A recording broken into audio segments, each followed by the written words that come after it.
নমস্কার বন্ধুরা, সুরালয় ডেলি ব্লগে আপনাদের সকলকে জানাই স্বাগত।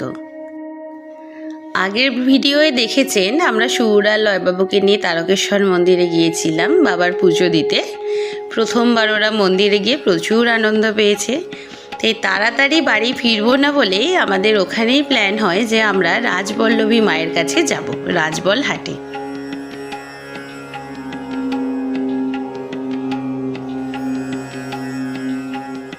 তো এখন আমরা সেই উদ্দেশ্যেই বেরিয়ে পড়েছি গাড়ি নিয়ে।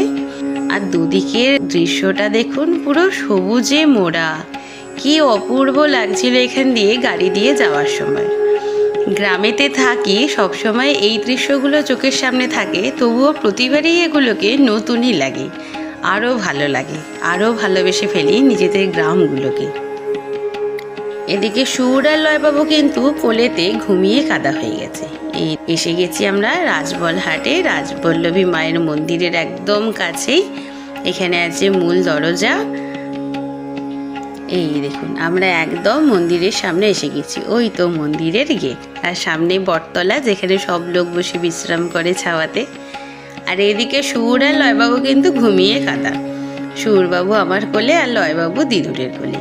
কারণ গাড়ি চলছে, জানালা দিয়ে ঠান্ডা ঠান্ডা হাওয়া দিচ্ছে, সুন্দর গান বাজছে, তাই দুই ছেলে ঘুমিয়ে সারা। দাঁড়ান, ওদেরকে ডেকে তুলি যে চলো বাবা, আমরা মায়ের কাছে এসে গেছি, বাবাকে দেখা করে মায়ের কাছে এসে গেছি, এবার নামতে হবে।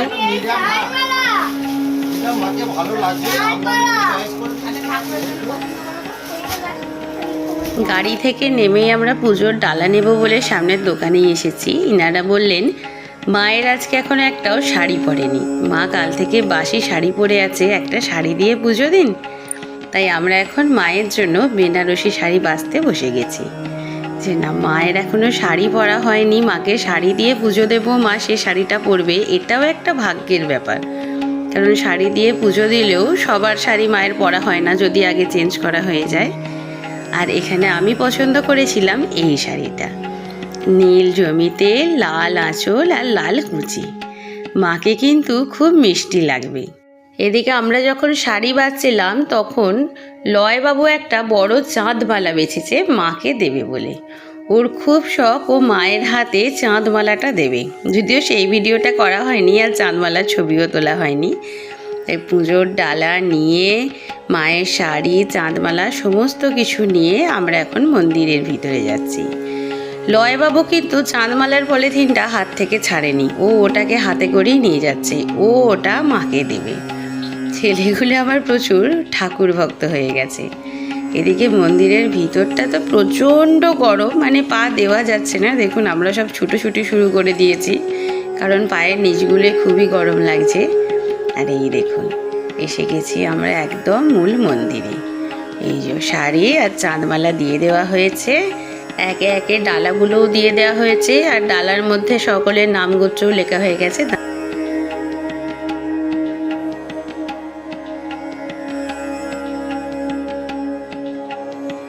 এই দেখুন, লয়বাবুর দেওয়া চাঁদমালাটা নিয়ে গিয়ে আগেই মায়ের হাতে পরিয়ে দিচ্ছে। কারণ ও যখন থেকে এনেছে তখন থেকে বলছে কখন আমার এই চাঁদমালাটা পরানো হবে, আমি যেটা আনলাম কখন মাম্মামের হাতে দেবে। দেখুন কি সুন্দর লাগছে। ছেলে কিন্তু ভালো পছন্দ করেছে। আমরা একটু ছোট বলছিলাম, কিন্তু ও বলল না, এই বড়টাই নিতে হবে। ও কখনো দেখেনি মাকে, কিন্তু তাও অনুমান করেছে এটাই মাকে ভালো লাগবে। সত্যি কি সুন্দর লাগছে মাকে। আর এখানে তো অধৈর্য হয়ে যাচ্ছে। এদিকে দাদুনের পকেট থেকে সব খুচরো পয়সাগুলো নিয়ে দুজন এখন দান বাক্সে ভরতে ব্যস্ত। মানে কোনো খুচরো টাকাই আর কারোর কাছে নেই, সব নিয়ে দু ভাইয়ে যেখানে যত দান বাক্স পেয়েছে তার মধ্যে ভরে দিয়েছে। এখন দরজা বন্ধ হয়ে গেছে, কারণ ভিতরে মায়ের শাড়ি বদল হচ্ছে। আর খুব এক্সাইটেড লাগছে যে মাকে এবার আমাদের শাড়িটা পরানো হবে। কেমন লাগছে মাকে দেখতে হবে। এই দেখুন, দরজা খুলে গেছে। এখনও মায়ের গয়নাগুলো ঠিকঠাক করে পরিয়ে দিচ্ছেন, কিন্তু দেখুন সত্যি কি সুন্দর লাগছে মাকে। এবার মালাগুলোও পরিয়ে দেবে। আমাদের শাড়ি, মালা, চাঁদমালা সব দেওয়া হয়েছে মাকে পরানো হবে বলে। মায়ের মুখটাকে দেখে দেখে যেন মন ভরছে না। কি অপরূপ মিষ্টি একটা মুখ দেখুন। মানে যতক্ষণ আমরা ওখানে ছিলাম না, যেখান থেকেই দেখার সুযোগ পাওয়া যাচ্ছিল মাকেই দেখছিলাম। সত্যি চোখ ফেরানো যায় না মায়ের দিক থেকে। এখানে একটা জিনিস আমাদের খুব ভালো লাগলো যে আপনি মায়ের যত ইচ্ছা ছবি ভিডিও তুলতে পারবেন। মানে চাইলে আপনি ভালো করে ছবি তোলার জন্য ঠাকুরমশাইদের দিলে তারাও ছবি তুলে দেবে, ভিডিও করে দেবে। শুধু সেলফি তোলা যাবে না, যদিও সেটা আমাদেরও ভালো লাগে না। ঠাকুরের দিকে পিছন ঘুরে ঠাকুরকে সঙ্গে নিয়ে কি সেলফি তুলবো।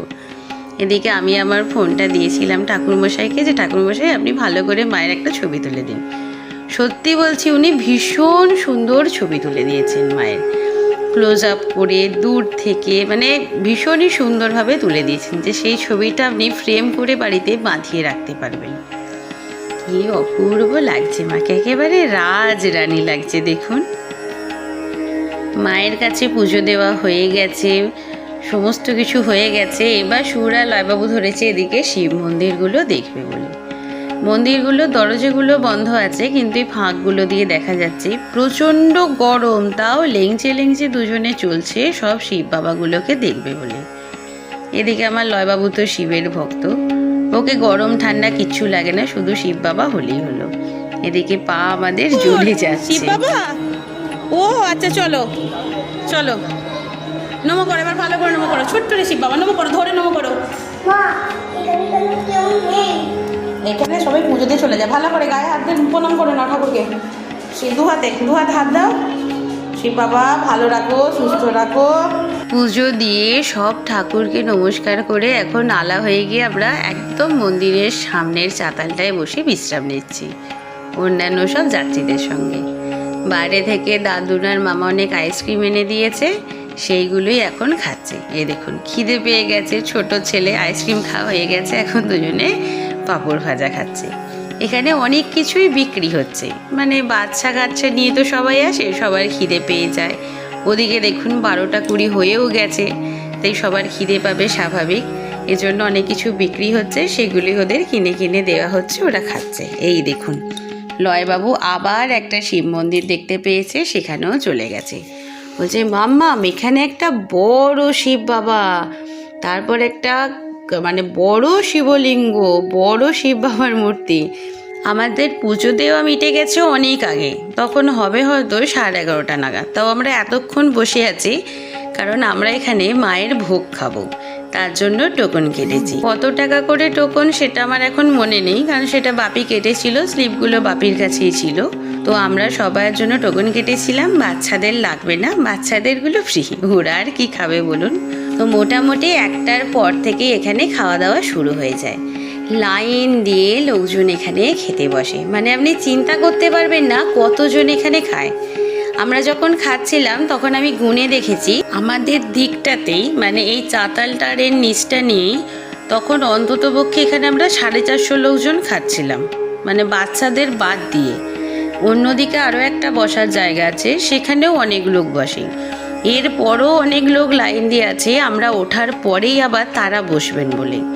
তারপর আছে পার্সেলের লাইন, মানে যারা যারা ভোগ বাড়িতে নিয়ে গিয়ে খাবেন তাদের লাইন। তো আমাদের ভোগ খাওয়া হয়ে গেছে, পুজো দেওয়াও হয়ে গেছে, এদিকে অনেক বেলাও হয়ে গেছে। তো চলুন এবার বাড়ি ফিরতে হবে। যদিও সুরালয় বাবুর আসার একদম ইচ্ছা ছিল না, ওরা আবার মন্দিরে ঢুকছিল, বললো এখন কেন যাবো, আরও পরে যাব, কিন্তু না এবার বাড়ি ফিরতেই হবে। তো চলুন ভিডিওটাকে এখানেই শেষ করছি, আপনাদের সঙ্গে দেখা হবে আবার পরের ভিডিওতে। সবাই ভালো থাকবেন, সুস্থ থাকবেন, আর অবশ্যই আমাদের সঙ্গে থাকবেন।